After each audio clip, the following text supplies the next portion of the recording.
Jeigu praeitam video kalbėjau apie tai, kad lašiniai yra geras maisto produktas ir kad jame yra seleno, kam reikalingas apskritai selenas? Ne vien tai, kad jisai yra naudingas imunitetui ir padeda gamintis hormonams, tačiau vyrams reikia pasakyti, kad selenas tai yra vienas iš pagrindinių dalykų, kuris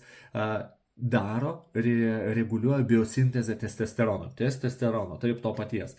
Deja, tai yra seleno tiesioginis veikimas į reprodukcinę sistemą ir reikia nepamiršti, kad sperma be seleno nepajuda.